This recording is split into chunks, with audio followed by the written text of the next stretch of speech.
যুক্তরাষ্ট্রের president Donald Trump তার 2 দিনের চীন সফর শেষ করে ওয়াশিংটনের উদ্দেশ্যে রওনা হয়েছেন।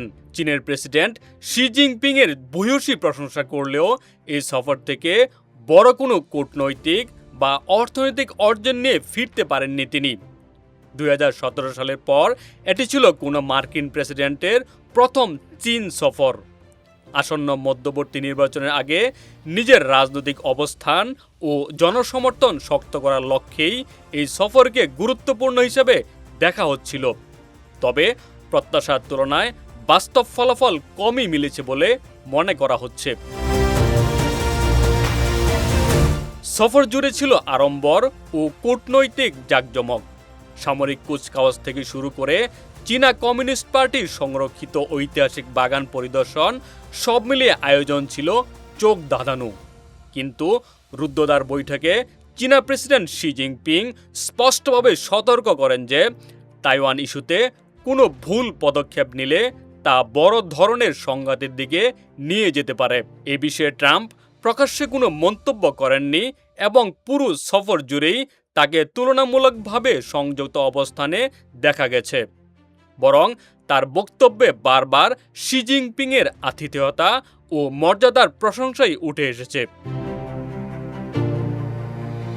চীনা নেতৃত্বের সরকারি কার্যালয় ও ঐতিহাসিক বাগান সমৃদ্ধ জংনানহাই কমপ্লেক্সে অনুষ্ঠিত শেষ বৈঠকে ট্রাম্প শি জিনপিংকে উদ্দেশ্য করে বলেন, এটি ছিল একটি অসাধারণ সফর। আমার মনে হয় সফর থেকে অনেক ভালো কিছু হয়েছে।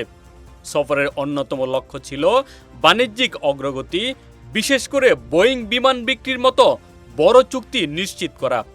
ট্রাম্প দাবি করেন চীন 200টি বোয়িং বিমান কেনার প্রতিশ্রুতি দিয়েছে। পাশাপাশি মার্কিন বাণিজ্য প্রতিনিধি জেমিসন গ্রিয়ার জানান, চীন বছরে অন্তত $10 বিলিয়ন কৃষিপণ্য কিনতে পারে বলে আশা করা হচ্ছে। তবে চীনের পক্ষ থেকে এ বিষয়ে কোনো আনুষ্ঠানিক মন্তব্য পাওয়া যায়নি। আলোচনায় ইরান ইস্যুও উঠে আসে। ট্রাম্প জানান, চীন ইরানকে অস্ত্র সরবরাহ করবে না, তবে তারা দেশটি থেকে বড় পরিমাণে তেল আমদানি অব্যাহত রাখতে চায়। এতে স্পষ্ট ইঙ্গিত পাওয়া যায় যে ইরানি তেলের উপর মার্কিন নিষেধাজ্ঞা পুরোপুরি মানতে চীন আগ্রহী নয়।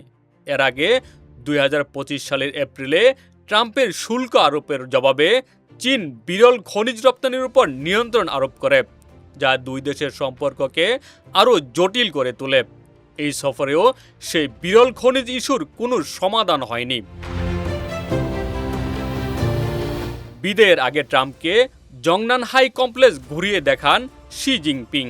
সেখানে তিনি বাগানের গোলাপ ফুলের প্রশংসা করেন। জবাবে শি জিনপিং ট্রাম্পকে গোলাপের বীজ উপহার দেওয়ার কথা বলেন। সব মিলিয়ে দীর্ঘদিনের উত্তেজনায় থাকা যুক্তরাষ্ট্র চীন সম্পর্কে কিছুটা উষ্ণতা দেখা গেলেও ট্রাম্পের এই সফরে বড় কোনো কূটনৈতিক বা অর্থনৈতিক সাফল্য আসেনি। তবে প্রতীকী উপহার হিসেবে গোলাপের বীজ নিয়েই তাকে ফিরতে হচ্ছে ওয়াশিংটনে। ডেস্ক রিপোর্ট, বাংলা বাজার পত্রিকা।